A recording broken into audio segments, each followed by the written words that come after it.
क्या सास बन सकती है माँ? अरे क्यों रे? काम में ध्यान नहीं है जो सब्जी में नीरा नमक भर दिया। मुफ्त में रोटी तोड़ने की आदत पड़ी हुई है। ये सब यहाँ नहीं चलेगा। गलती हो गई माँ जी, माफ कर दीजिए। माफी चाहिए? चलो ठीक है, ये नमक भरी सारी सब्जी खत्म कर। कुछ भी फेंकना नहीं चाहिए, मिल जाएगी माफी। सुनैना की शादी कुछ महीनों पहले ही वासु से हुई है, जिसके बाद से उसकी जिंदगी इस नर्क में जल ही रही है। और अब यही सुनैना की आम जिंदगी है, जिसमें उसकी सास हर छोटी बात पर और कभी-कभी तो बिना किसी बात के बस उसे परेशान कर खरी खोटी सुनाती ही रहती है। सुनैना, कल मुही कहाँ मरी हुई है? इधर तो आ। सास की आवाज सुन सुनैना भागती हुई उसके पास आती है। क्या हुआ माँ जी? अरे तुझे पता है मेरे पैरों में दर्द रहता है, तो मुझसे बदला लेने के लिए टीवी का रिमोट इतनी दूर रख दिया। अरे मुझे ज्यादा खड़ा कर पैर तुड़वाना चाहती है क्या? आज पूरा दिन तू एक पैर पर काम करेगी। अगर कहीं दूसरा पैर जमीन पर रखा तो मुझसे बुरा कोई नहीं होगा। सास और सुनैना की ये कहानी उसकी ननद सिम्मी बहुत करीब से देख रही होती है, जिस वजह से उसके मन में ससुराल और सास के लिए डर बनने लगता है। इसी तरह दिन बीतते हैं। एक शाम वासु और सुनैना साथ बैठे होते हैं। क्या बात है? तुम दिन पर दिन कमजोर कैसे होती जा रही हो? नहीं तो, आपको ऐसे ही लग रहा होगा, मैं बिल्कुल ठीक हूँ। हो सकता है, पर चलो ध्यान रखना, मुझे कुछ काम है। ऐसा बोल जैसे ही वासु जाता है, तभी सिम्मी वहां आ जाती है। भाभी, आप भाई को माँ के बारे में बता क्यों नहीं देती? वो आपके साथ बहुत गलत करती है। क्या सारे ससुराल वाले ऐसे ही होते हैं? भाभी, मुझे तो शादी ही नहीं करनी, बहुत डर लगता है मुझे।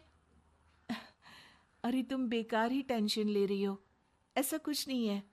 मुझे पता है तुम्हारा ससुराल बहुत अच्छा है, इसलिए खुशी खुशी ससुराल की तैयारी करो। सिम्मी तो वहां से चली जाती है, लेकिन सुनैना उसकी बातों से सोच में पड़ जाती है। कुछ दिनों बाद सुनैना के मम्मी पापा और भाई उनके घर आते हैं, जिन्हें देख सास हैरान रह जाती है। आप लोग सुनैना से मिलने आए हैं? अरे बहू, देख तो तेरे मम्मी पापा आए हैं। जी नहीं, आज हम यहाँ लड़की नहीं लड़के वाले बनकर आए हैं। हाँ माँ, मैंने ही सिम्मी और शरद के रिश्ते की बात मम्मी पापा से की थी। शरद हमारी सिम्मी के लिए परफेक्ट है। बेटे की बात मानते हुए उसकी माँ रिश्ते के लिए मान जाती है, पर अब सिम्मी के मन में ससुराल का डर और ज्यादा बढ़ जाता है। जैसे यहाँ माँ भाभी पर जुल्म करती है, ये भी पक्का अपनी बेटी का बदला लेने के लिए ही मुझसे शादी कर रहे हैं। इसी सब के बीच देखते ही देखते सिम्मी शरद की शादी हो जाती है और सास के नाम से डरी सहमी सिम्मी ससुराल पहुंच जाती है। जहां पहुंचते ही वो डरते हुए बोलती है, मम्मी जी, मैं अभी पूरे घर का काम कर दूंगी और जॉब भी छोड़ दूंगी। जैसे आप कहोगी मैं सब कुछ वैसे ही करूंगी। अरे, इतना डर क्यों रही हो? और अभी घर आई हो, कोई काम करने की जरूरत नहीं। नई शादी है, कुछ दिन आराम करो, घूमो फिरो। रही बात घर या जॉब की, तो वो तुम्हारी चॉइस है, कोई तुम्हें नहीं रोकेगा। सास का ऐसा व्यवहार देख सिम्मी हैरान रह जाती है और अपनी भाभी सुनैना का ससुराल में पहला दिन सोचने लगती है। चलो, हो गया कार्यक्रम खत्म। जा वासु, आराम कर। बहू, तू अपने काम पर लग जा। काम से मेरा मतलब है घर का काम, क्योंकि अब से तुम इसके अलावा और कोई जॉब बॉब नहीं करोगी। हाँ। क्या हुआ? कहाँ खो गई? लगता है सपनों में ही घूमने लगी। बताती हूं तुझे अभी। मेरी बेटी का मजाक बनाएगा? सपने में क्यों, असलियत में घुमा कर ला। जा। ससुराल की ऐसी इमेज सिम्मी ने कभी सपने में भी नहीं सोची थी। अपने आप को बहू नहीं, बेटी सुन उसे बहुत हैरानी होती है। लेकिन जैसे जैसे समय बीतता है तो अब सिम्मी को किसी भी जगह से ज्यादा ससुराल अच्छा लगने लगता है। एक दिन सिम्मी सबसे मिलने मायके आती है तो अपनी माँ को भाभी पर चिल्लाते हुए देखती है। अरे करमजली, अगर मुझे इतना ही पैसा खर्च करना होता तो तेरी जगह घर में नौकरानी ना रख लेती।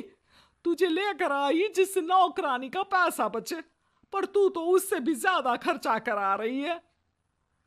बस माँ, तुम्हें कोई कुछ बोलता नहीं तो हर हद पार करोगी क्या? अगर यही सब मेरी सास करे तो? अरे तो उनकी बेटी को जिंदा गाड़ दूंगी। तुम्हारे और उनके अंदर यही तो फर्क है माँ। तुम उनकी बेटी के साथ क्या क्या करती हो, सब कुछ पता होने पर भी वो तुम्हारी बेटी को पलकों पर बिठा कर रखते हैं। एक आप है, उनकी बेटी को अपनी बेटी जैसा तो क्या बहू तक नहीं समझती। माँ, आपको सुनकर मिर्ची जरूर लगेगी, लेकिन मेरी सास मेरी माँ से अच्छी माँ और सास दोनों हैं। इस पर सिम्मी अपनी माँ को अपने ससुराल और उसके प्यार के बारे में सब कुछ बताती है, जिसे सुन सुनैना की सास को अपनी हर गलती का एहसास होता है। अगर वो चाहते तो आराम से अपनी बेटी का बदला मेरी बेटी से ले सकते थे, पर उन्होंने ऐसा नहीं किया और तुझे हमसे भी ज्यादा प्यार दिया। तुम दोनों ही मुझे माफ कर दो। इसके बाद तो जैसे सुनैना की सास का रूप पूरी तरह बदल जाता है। Mission successful. रिवेंज लेना है क्या?